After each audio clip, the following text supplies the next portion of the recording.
amigos? Bienvenidos a su podcast 18 minutos. Soy Francisco Rodríguez Aguirre, presidente de Smart Speakers, el principal buró de conferencistas de Latinoamérica. Y pues me acompaña mi buen amigo Mauricio Reynoso. Mauricio, bienvenido. Gracias, mi estimado Pancho. Siempre un placer compartir este espacio contigo y con todos los que se conectan y nos han venido siguiendo. Ya vamos para 3 o 4 años, ya hasta perdí la cuenta, lo cual habla muy bien de lo que hemos logrado. Y gracias siempre a invitados extraordinarios como el que hoy nos acompaña, mi querido Pancho. Sí, en efecto, pues nos acompaña el día de hoy Macario Esquetino, que es uno de nuestros grandes conferencistas. Él es un destacado economista, escritor y analista político, es profesor emérito e investigador de la Escuela de Gobierno y Transformación Pública del TEC de Monterrey y participa como columnista en El Financiero. Macario, muchas gracias por acompañarnos. Al contrario, Pancho, Mauricio, muchísimas gracias a ustedes.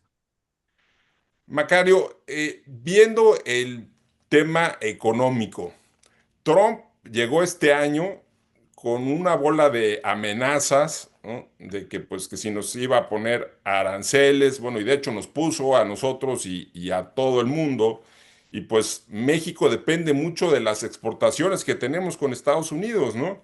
Entonces, al ver esto, muchas empresas empezaron a recortar presupuestos y hubo incertidumbre y como que pues se frenó pues, la economía, ¿no? Bueno, ya venía frenadona, pero todavía se frenó más, ¿no?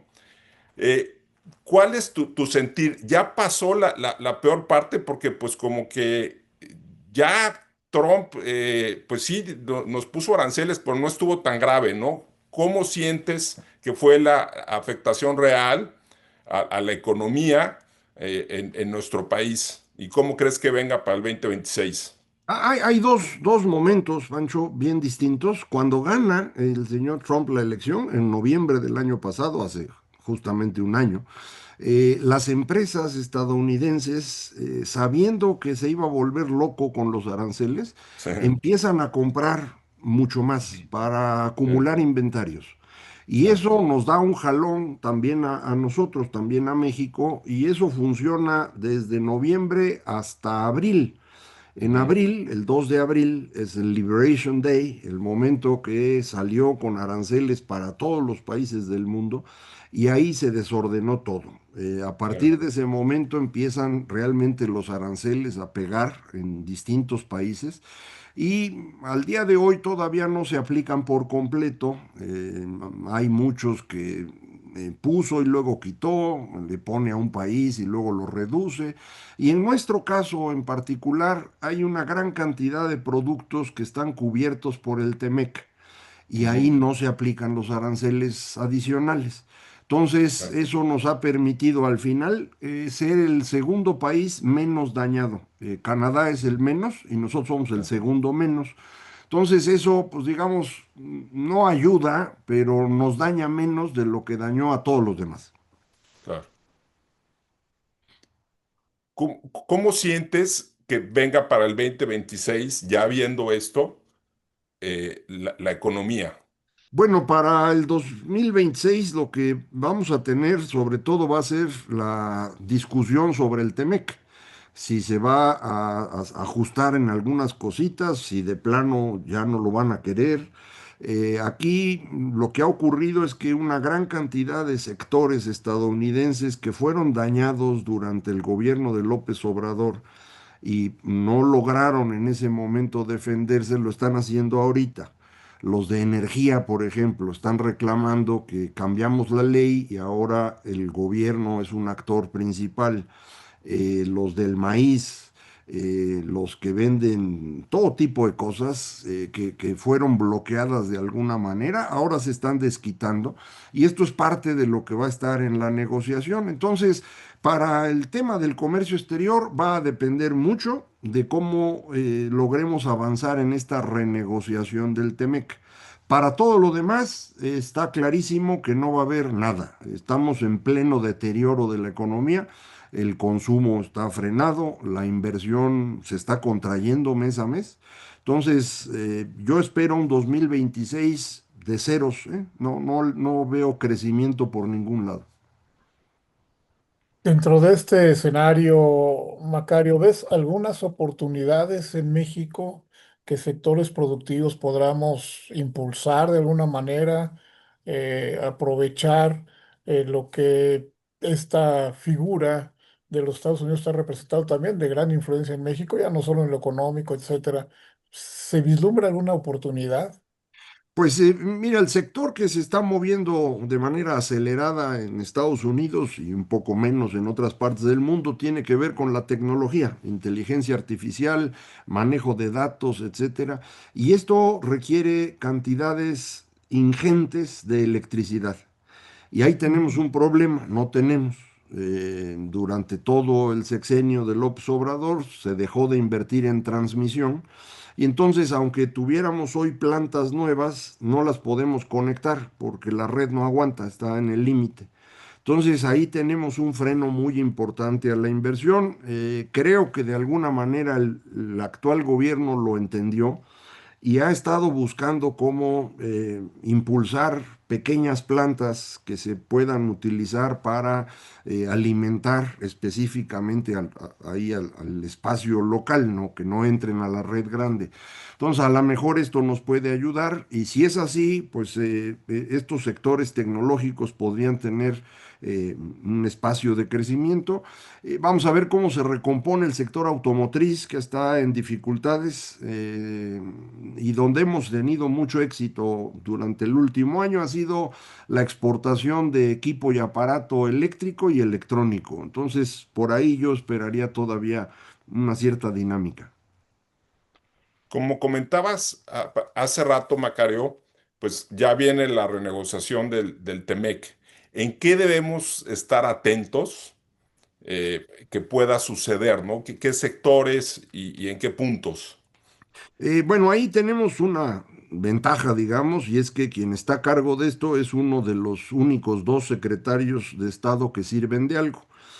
Marcelo Ebrard, él es un funcionario de primer nivel, ha estado trabajando en serio y creo que tiene bastante claro qué es lo que puede lograr. Está hablando continuamente con los empresarios, todo esto puede ser útil. Creo que necesitamos encontrar cómo vamos a acomodar la industria automotriz de Norteamérica.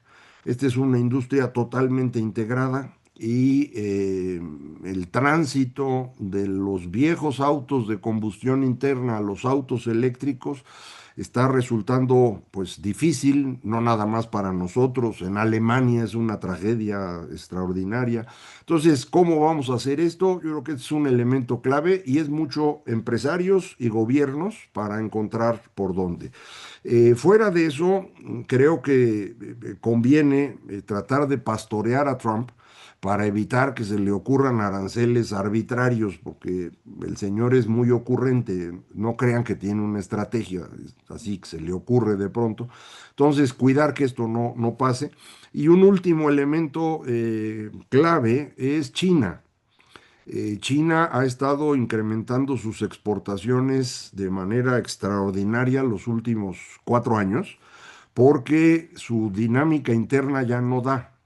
Entonces han crecido exportaciones lo más que han podido, por eso nos invadieron los autos chinos y por eso parte de la negociación, creo yo, está teniendo que ver con empezar a ponerle aranceles a los productos chinos para que no vengan en exceso y dañen nuestra propia industria, pero también porque Estados Unidos tiene la sospecha de que parte de eso viene, se reetiqueta y lo meten a Estados Unidos. Entonces hay que cuidar ese espacio. Vaya, y me llama la atención un poco también, Macario, lo que en la Asociación de Recursos Humanos estamos viendo. ¿Hay algún comentario que nos puedas compartir en cuanto a la expectativa que estas revisiones, negociaciones del tratado pueda traer también en materia laboral, que están incidiendo mucho en temas sindicales incluso? ¿Qué nos podrías comentar de ello? En eso, desde el TEMEC actual, antes de la revisión, ya tuvimos un cambio significativo que ha ido abriendo lo que tú dices, una presión continua de parte de Estados Unidos para que los estándares laborales no sean tan distintos.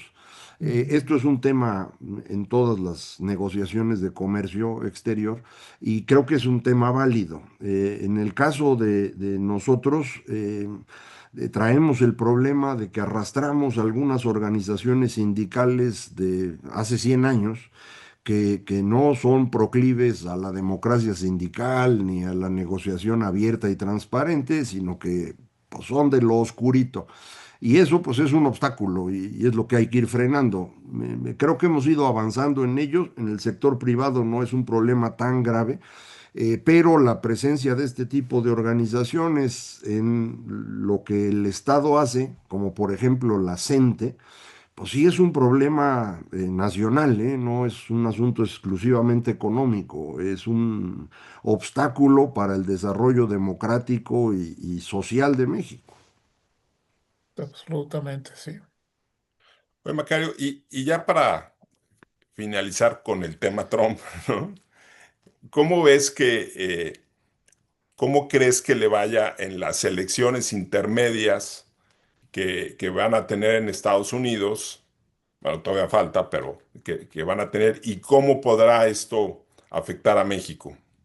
Y las elecciones allá intermedias son exactamente dentro de un año y ahora hubo unas pequeñas elecciones chiquitititas, un par de estados, New Jersey y Virginia, algunos alcaldes, el más famoso fue el de Nueva York, que ganó este joven Zoran Mamdani.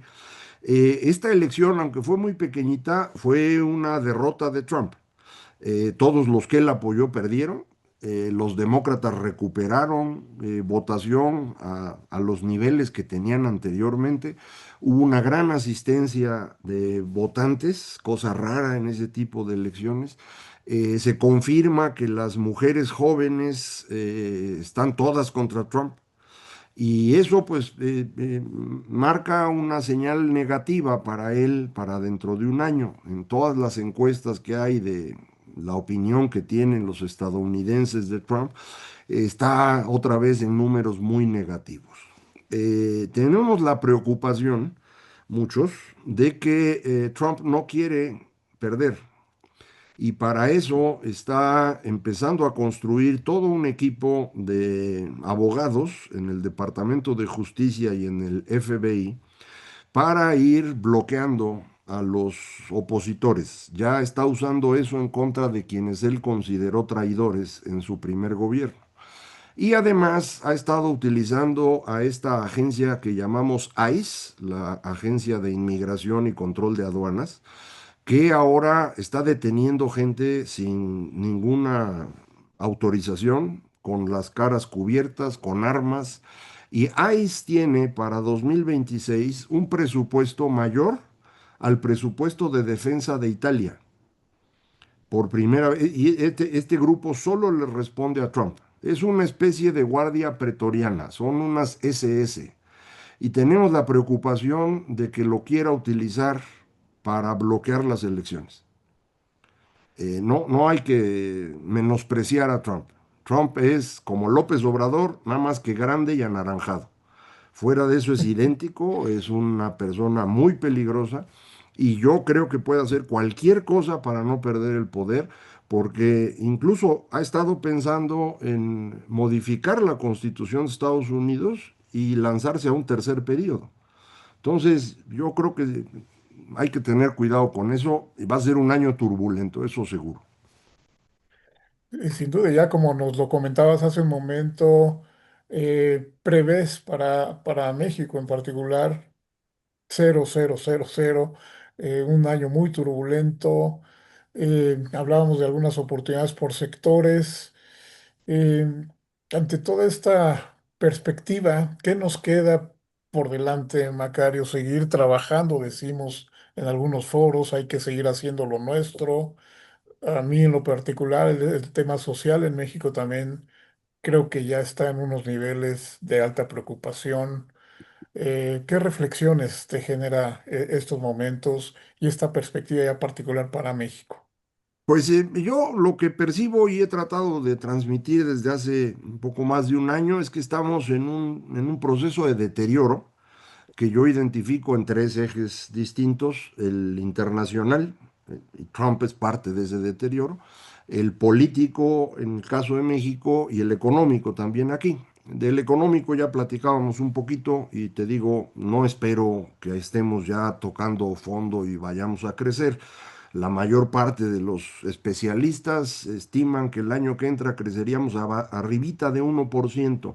Yo no creo que lleguemos a eso. Entonces, pero bueno, no es tanta diferencia tampoco. No estoy hablando de que estemos en una crisis económica tipo 95 o tipo 2009, tampoco es eso. Y en el caso político, este deterioro que creo que se puede ver mucho en cómo han ido estallando cosas y la señora Sheinbaum no alcanza a poderlas enfrentar. Ujú. En buena medida, pues muchos pensamos que la señora no tiene el control de lo que está pasando en México, que la concentración de poder que hizo López Obrador no era en la presidencia, era en su persona. Y él sigue teniendo control de mucho y no la deja trabajar. Pero además ella tampoco quiere enfrentarse a López Obrador. El único jefe que tuvo ella en toda su vida fue López Obrador. Entonces es como su papá.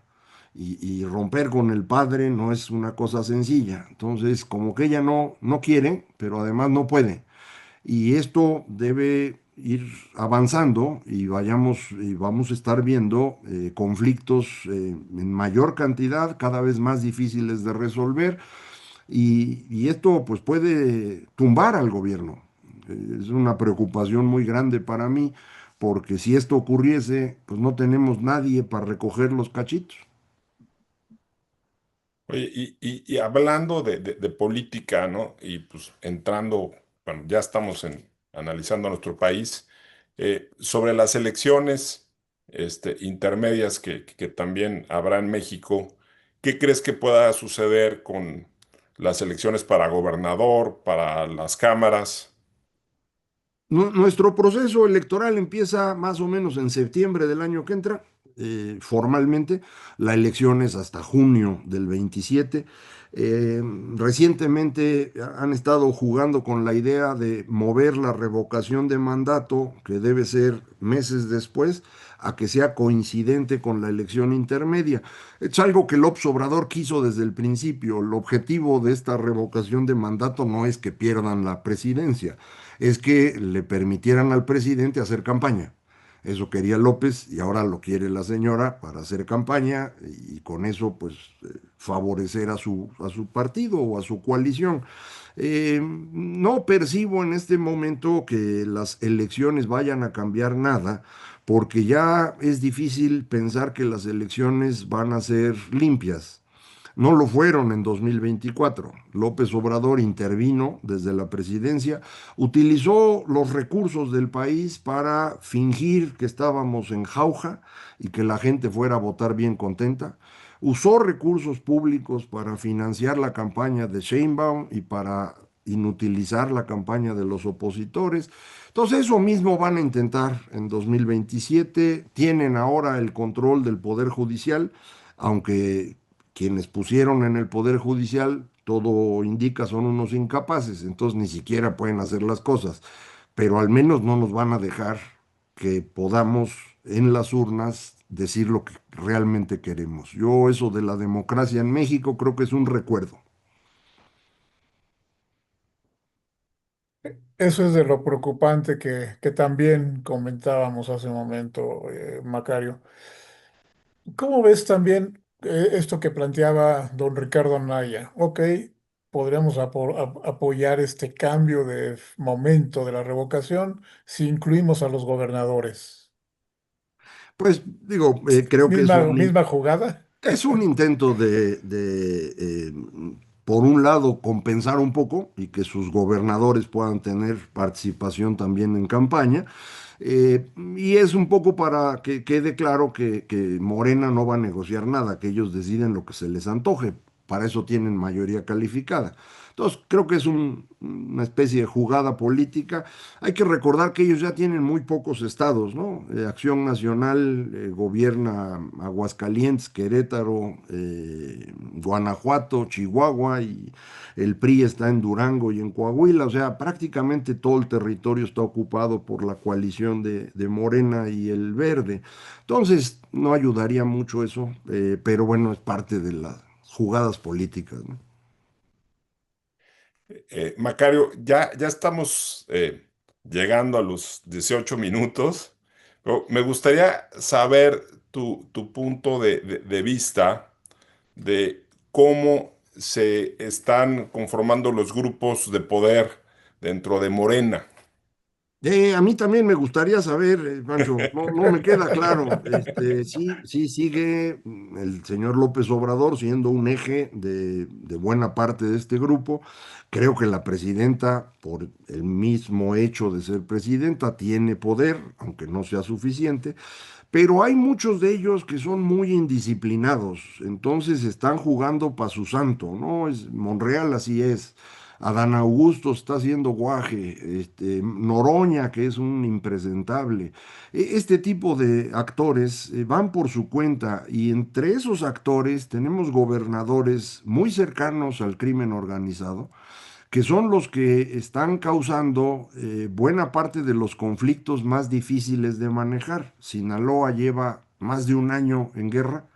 En Michoacán es muy evidente lo que está ocurriendo en este momento, pero no hay que olvidar Tamaulipas y Sonora.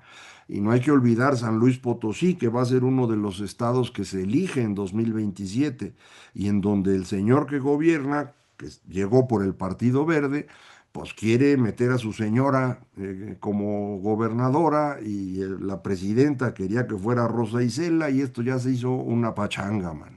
Entonces, está complicado, ¿no? Mauricio. Y eso pues nos complica la vida a todos, mi estimado Macario, porque cuando trata uno de planear actividades productivas, ser una organizaciones que generen empleos, productividad, etcétera, ante estos escenarios, pues es muy difícil, es como echarse un volado, ¿a qué le apuesto, no? Sí, de hecho, yo cierro mis conferencias desde hace tiempo diciendo eso precisamente, frente a un entorno turbulento como el que tenemos. La respuesta tiene que ser filosófica y ofrezco tres escuelas filosóficas. La última de ellas, los epicúreos, a lo que nos llevan es a darnos cuenta que la incertidumbre no es un problema en sí. Uno sufre en la incertidumbre porque piensa que los planes no se van a cumplir, pero eso se resuelve muy fácil. No hay que tener planes. Entonces, no se pongan a planear qué van a hacer el año que entra. Hay que más bien tener toda la capacidad de reacción lista, porque vamos a ir viendo cómo se ajustan las cosas de un día para otro, de un mes al siguiente, y sobre eso hay que jugar. Si seguimos con esta idea de yo puedo calcular que voy a crecer 15% en ventas, eso de veras nomás los va a hacer sufrir. No lo hagan. Hay que ser No, sumamente no, flexibles, ¿no? no, Exactamente, es un momento de flexibilidad y de capacidad de respuesta. muy bien. Pues Macario, muchísimas gracias por habernos acompañado y pues sin lugar a dudas un gran conferencista. Y pues Mauricio, Lo dicho, además uno de estos pensadores y líderes de opinión que hoy deben seguir en el primer plano dentro del país. Muchísimas gracias por todo lo que nos contribuyes, Macario, y compartir tus ideas. Al contrario, gracias a ustedes dos, sobre todo gracias a los que nos escuchan. sí, y muchas gracias a nuestros amigos de Mundo Ejecutivo, de La Medir y de Smart Speakers. Hasta pronto, amigos, y muchas gracias, Macario, otra vez.